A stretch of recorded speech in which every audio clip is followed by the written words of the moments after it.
Hello mga ka-farmers, welcome back to my YouTube channel. So ngayong araw na ito mga ka-farmers, punta ako doon sa aking mga alagang gansa.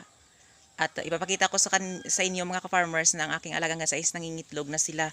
So mga ka-farmers, dito ako dumaan sa likod. So ayan mga ka-farmers, yung natumba dito sa likod na na mga puno ng saging. O ayan. So dito ako dumaan kasi kapag doon ako sa harap mga ka-farmers, dadaan is maaamoy ako ng mga ng mga native pigs, kaya iyak sila ng iyak mga ka-farmers kasi nagugutom na sila ngayon kasi is 3 PM na mga ka-farmers.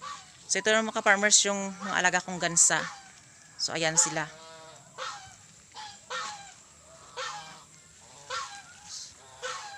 So ayan.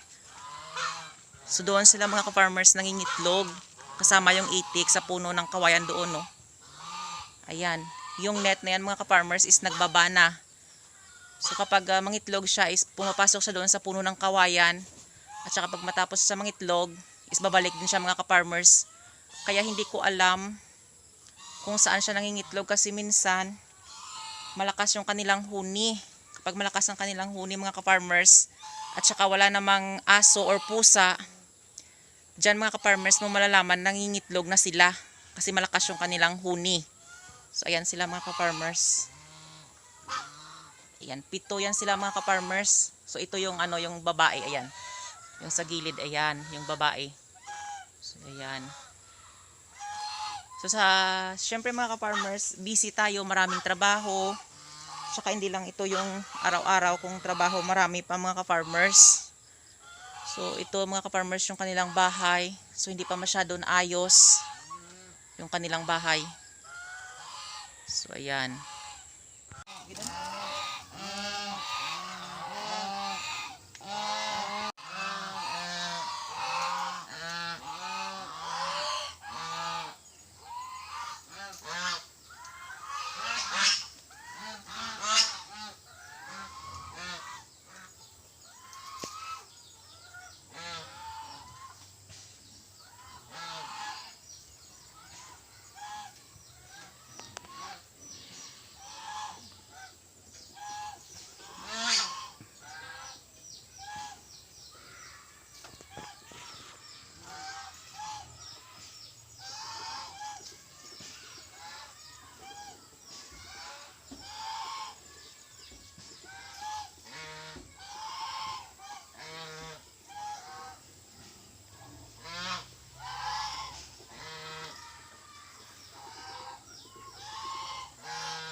So ito na mga ka-farmers yung kanilang itlog. 10 lahat mga ka-farmers. 7 yung itlog ng itik. So ito itlog ng itik at saka ito 3 yung itlog ng gansa. So mga ka-farmers, kailangan talaga itong kunin kasi mabubulok lang ito kasi nabasa na ng ulan. Nabasa na ng ulan yung kanilang mga itlog. So hindi na ito magiging sisiw.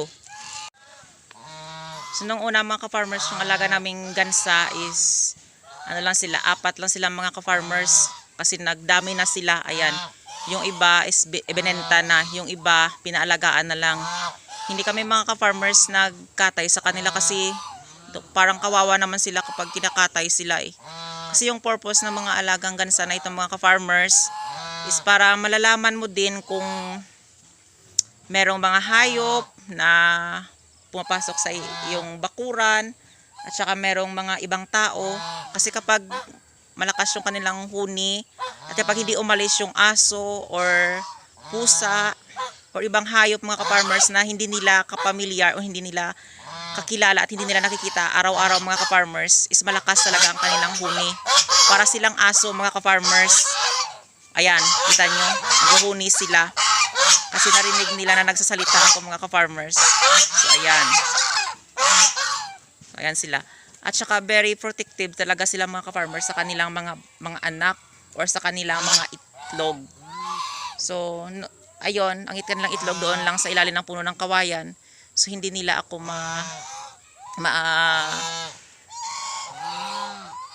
makikita na kinukuha ko yung kanilang mga itlog. So hindi sila humuhuni ng malakas kasi kapag nakita nila na kinukuha mo yung kanilang mga itlog, is humuhuni sila at minsan ang kanilang mga mga tuka na yan is sinusugod kanila mga ka-farmers para itaboy. Ayan, nakikita mo yan yung isang, yan, yung lalaki yan mga ka-farmers. Kapag ganyan yung forma ng kanyang ulo mga ka-farmers, mag-ingat ka. Kasi hindi mo inasahan na pagkakataon mga ka-farmers is mananakit yan. Susugurin kanya mga ka-farmers. Kaya ito yung purpose mga ka-farmers kung bakit si Tito nag-aalaga ng mga alagang gansa. So ayan.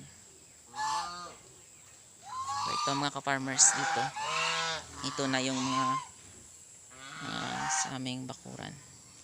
So ayan mga ka-farmers, dahil sobrang lakas ng ulan at saka marami akong trabaho ito na mga ka-farmers. So, marami namang yung mga puno na mga damo-damo na tumubo mga ka-farmers. Nung kasagsagang yung malakas yung ulan mga ka-farmers, ito yung mga tinanim ko, ayan. At saka doon yung mga bago kong tinanim na mga kamote. So ayan, yung dinaanan ng bagyo. So yan mga ka-farmers, yung mga puno ng saging na yan, kapag may time ako mga ka-farmers, is kukunin ko yan at ipapakain ko sa aking mga alagang native pigs. So ngayon wala pa akong panahon kasi bago pa lang naghupa yung bagyo dito mga ka-farmers. So pero ayan mga ka-farmers, makulimlim pa rin yung paligid. Ayan. Nagbabatsyag na parang uulan ulit mga ka-farmers. Sabi daw sa balita, yung bagyo daw papalabas na. Pero may paparating na rin mga ka-farmers naman na bagong bagyo. So ayan.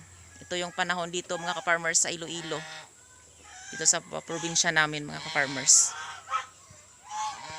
So yan mga ka-farmers, masiit yung puno ng kawayan. Ewan ko anong Tagalog ng masiit mga ka-farmers.